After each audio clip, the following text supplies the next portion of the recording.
years, the results come up when you keep working on those. Perfect. I would like to add to that actually, and that's a brilliant point. Please. Because I very strongly believe that, sorry, every website should be handled like an e-commerce website. Because I agree. if you actually add those methodologies to a regular corporate website as well, you'll be able to track and target your customers better. So that's. I agree, and I would like to have one more idea on that. So there are some changes in the technologies. When we got printing press, things were never before like that. Okay, everything changed. Now you can put your thought on paper. Now you can circulate it. You can print it. There were so many things. Similarly with the internet. But when we talk about e-commerce and digital marketing, these are the applied form of the internet. You are using the technology internet, and you are actually creating a platform or a channel wherein the consumption can be on a greater level. So definitely, there are some things you cannot ignore. You have to live with it, you have to adopt with it, and you need to use it, otherwise you will lose it. So I agree with your points. I would like to come to other panelists what we have. Mr. Agrawal, I would like to ask a question which is somewhere related to his question, because somewhere he's associated with SBI, you are associated with L&T, a subsidiary company.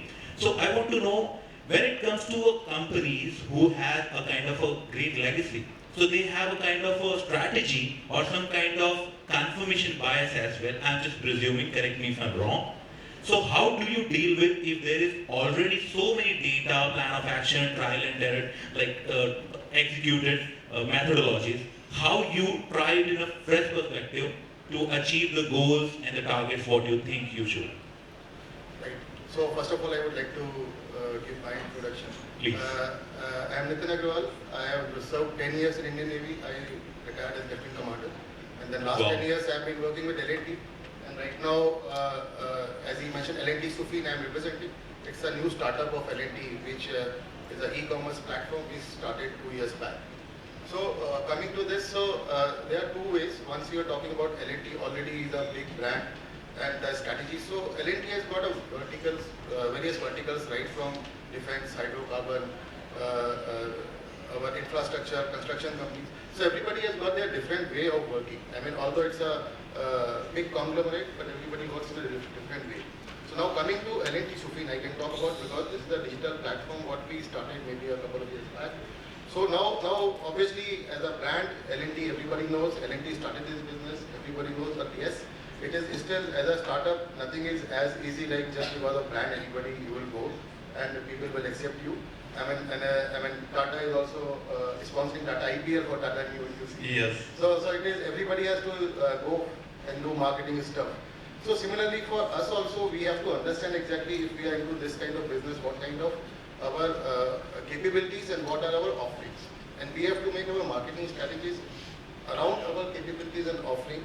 And accordingly, we have to see the capabilities, what our marketing strategies can deal with the crowded market, as we have discussed. Because yes, the market is very crowded and we really need to be very sure exactly where we have to target our audience.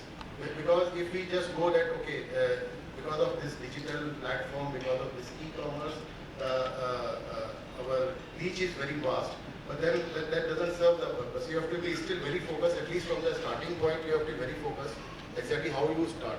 So that is how we go ahead with our marketing strategies, with the new business.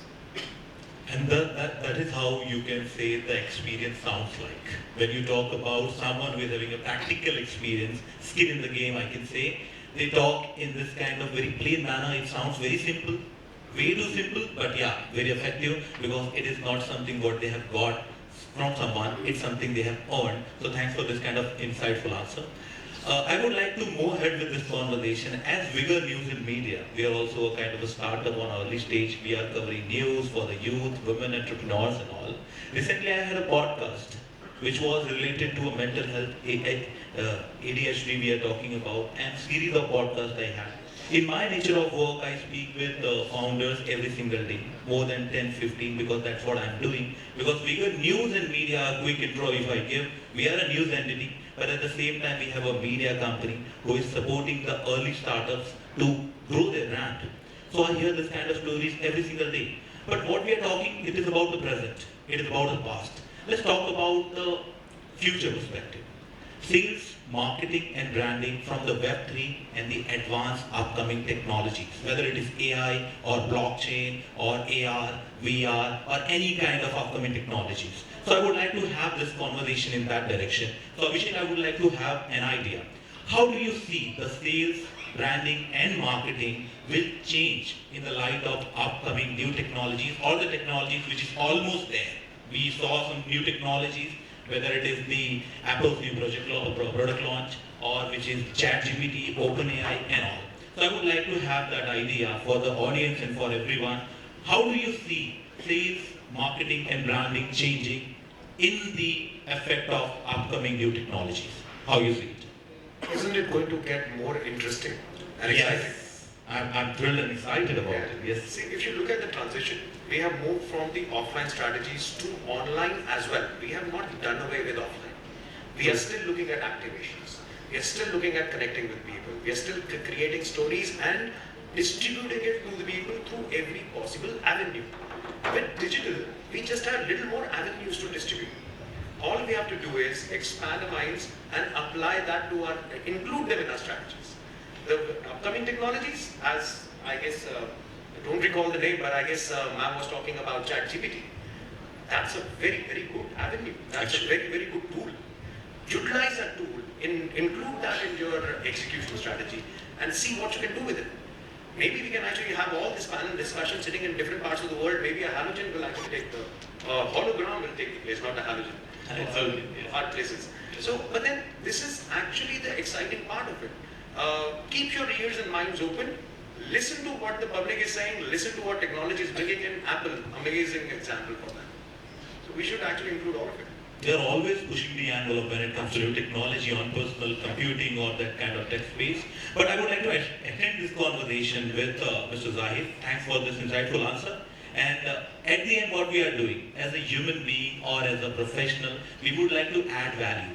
That is what we are doing. So when we talk about adding value, let's have some more value from Mr. Zahid. I would like to understand one thing from your side. As I was reading Naval Ravikant and I was watching his podcast, he said there is a term called specific knowledge. We all know. There are some things what cannot be taught, only can be learned through experience, right?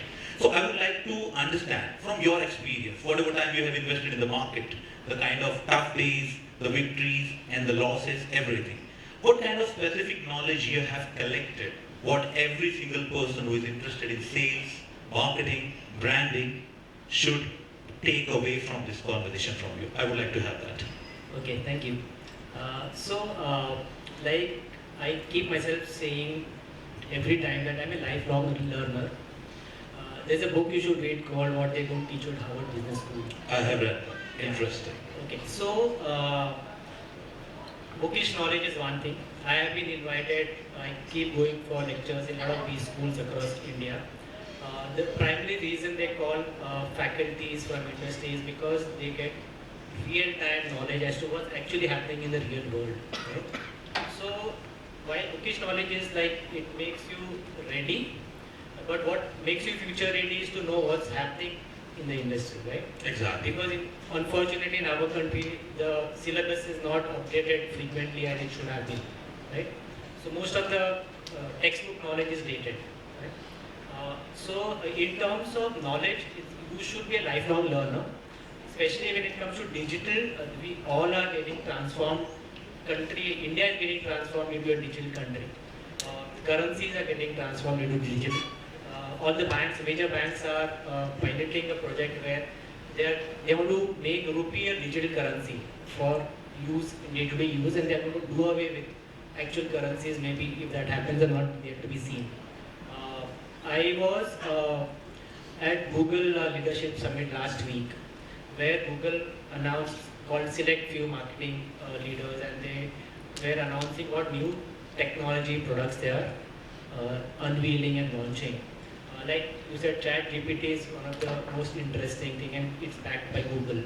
So Sam Altman is backed by Google. So ChatGPT, Google is integrating Google into all the products, right from search to display to YouTube, everything, all Google properties, they're including ChatGPT in that. Microsoft has launched a new product called Copilot. Copilot, Yeah, yes. if you can Google it, there's a Copilot app which you can use. What Copilot does basically is it will tell you every question that you pose, it will give you an answer for that, right? It also you can marry, if you take a pro version, you can marry that with, it will take content from your emails and from your other apps which are connected, and it will throw you answers. If you want to say you have some friend from abroad has sent you a prescription which is in Russia, you upload that image, it will translate into whatever language you want. So it's hell lot of ML which is happening, very deep learning which is happening, and the future is going to transform. ChatGPT is very transformative. It's not going to take away jobs. Basically, it will ease your life, right? In the sense, in terms of marketing, my team has already started. We have started integrating ChatGPT into the analytical tools that we have. We are using ChatGPT to write copies in a second now, right? It gives us creative headline ideas. So, in terms of work application, there are varied work applications based which industry you are working in. So yes, to answer your question, one has to be a lifelong learner because it's a fast-changing world. To the extent that a lot of consumption is happening digitally, right? While other media will be there, they remain but dwindling. People are consuming news online. People are watching content on YouTube. All the how-to videos. Anything you don't know, just go to YouTube and type whatever subject you want to learn, and you get the content thrown at you, right? I have also recently learned that all these youngsters, all this young crowd is already consuming every possible thing on digitally, right? Yeah, to the extent that the videos that we put on or YouTube as a brand, now they are watching it at 1.2 speed, 1.4 speed. I do the same thing, yes. Yeah, which means 1.5. which means the attention span has gone down. Which means the earlier 60-second commercial has to make it come to 30s, come to 10, now it's come to 6 seconds. Right? Now the challenge for me is because we are a financial services brand, highly regulated by SEBI, 6 seconds is for only to give a disclaimer at the end of the so what do I do? Right? So it's a very interesting shape that the whole digital